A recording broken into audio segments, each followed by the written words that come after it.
In this video, I'm going to walk you through the DualVCO, its basic features, why I designed it, what its kind of use cases are. But what I'm not actually going to do is I'm not going to do like an audio demo, and for two reasons. One, it's a VCO, so it's like an ongoing tone on its own, and so it needs other modules to morph that sound. But then the other reason is it's designed from the 3340 VCO chip, and there are thousands of videos probably about how it sounds. And so in particular, it's actually built upon the Electrosmith 3340 submodule. In fact, let me see if I can gently turn this over. This is the original prototype, my very, very first one, so it's got some wiring to fix some stuff, but the ones that I later built didn't obviously need all that. But this is that module right here, and it's got some trim pots there for tuning like its volt per octave range and symmetry of sine wave and other thing. You can find out more on their website about that submodule, but you can see that there are two here because it's two VCOs. So you can find, if you want to hear it or investigate more to sonic character or anything like that, you can certainly do so. I'm not going to focus on that in this video.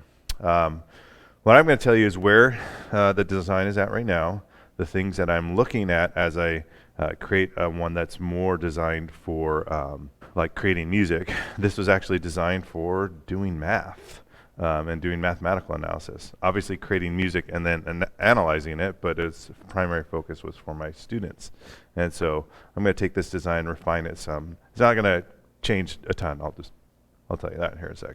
But first, let's just go over the basic layout and what features it has, and then what things I'll be tweaking with. There are 4 waveform outputs. Right now I've got a sawtooth going. You've got your square wave. Let me get my head out of the way. How about that? And you have pulse width control over that square wave. One thing I was noticing, and this is one of the tweaks I'm going to be making, is that in the submodules, this range of this pulse width control, even though this pulse width control is identical on all the ones that we built here, it didn't exactly have the same like range of width, and so I'm gonna tweak with that to see if I can fine tune that and make it have a more consistent and wider range. So you can see if I turn it all the way down, it looks like this. If I turn it all the way up, we've got our triangle wave, and we've got our sine wave, which can be further tuned internally with some trim pots to make it act more like an ideal sine wave. You also have some pretty standard parameters like your FM, your frequency modulation. So if I, let's take a triangle wave here and I plug it into that. Okay. The reason why it's bouncing back and forth is actually that waveform is expanding and contracting. And let me go to the normalized modes to let you see that a little more obviously. And so there you go. It's just frequency modulation. And if I go here from exponential to linear, you'll see the pattern change. And you also have your sync. So if I want to put in like a square wave here to sync with that, and actually let me tune that. It's doing weird stuff. There we go. There's a nice, and you know, make your wave adjust based on another wave. And there's the hard and soft sync modes, which totally change the way it interacts. Also, you can change the pulse width modulation. Okay, so that's its basic operation. It's got a range and tune. The idea is that the range knob has multiple octave ranges, and both of these knobs I'm going to experiment with their kind of sensitivity and range, and that's what comes down to this. Currently, it's got a VCO and an LFO switch on it, and this is one thing I'm going to get feedback from those who choose this perk in Indiegogo. I could eliminate that switch and give the range knob that level of range to go all the way down from LFO up to VCO territory. And one of the things that if I were to take this switch out and make this have a range that go from LFO up to VCO, is actually what I would put in there is 2 trim pots to let you adjust where's the lowest I want the range and where's the highest I want the range. So that's my idea, and I'm going to want your feedback on whether the switch is better or whether having it be able to do both with just one knob is preferred. If this switch goes away, it could, this is the big could give space for some additional features, which I'll talk about. Okay, so then you got your volt per octave, and there's a internal tuning trimmer on the submodule to adjust that.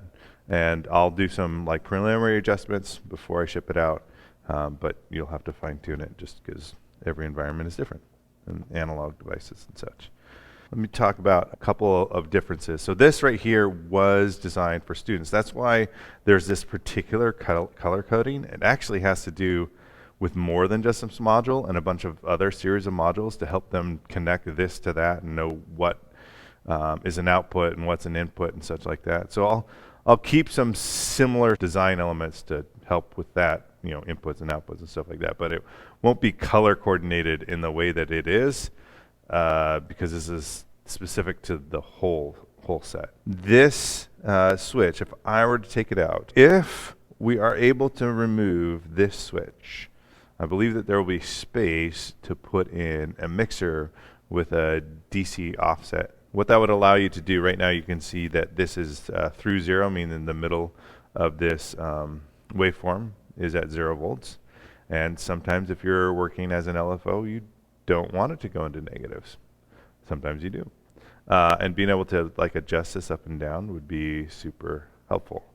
And then of course a mixer would allow you, particularly you could mix the two signals together. You could also change the amplitude, because it's a mixer, you can change the amplitude of like an LFO. So you could just use it just for the LFO and then adjust the LFO's midline and its amplitude before you send it out to control something else. And so that could be super useful for controlling all sorts of you know, different parameters, being able to tune that just from here.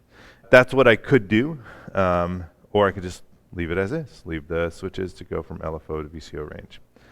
The last thing I want to mention right now is that this is currently set up so that you can plug in to one of the 2 volt per octaves and have it connect to both. I'd love to hear your thoughts. That is the DualVCO.